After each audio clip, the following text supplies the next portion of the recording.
Yan po ang ipinaglalaban ng mga manggagawa. Kung bakit sila nag-uunyon at nag-oorganisa. Kung bakit sila nagtitipon at nagkakalsa ng mga sama-samang pagkilos.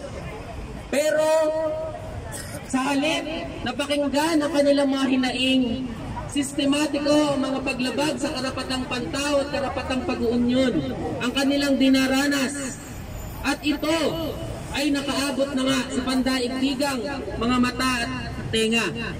Kaya nga ngayong araw na ito, kasabay ng pagkilos at pag-welcome natin sa ILO dito sa Pilipinas, nagaganap ang isang Global Day of Action kung saan ang mga manggagawa sa iba't ibang panig ng daigdig para ipakita ang suporta sa ating mga manggagawa dito sa Pilipinas para itigil ang karahasan at panunupil sa mga unyon ng mga manggagawa.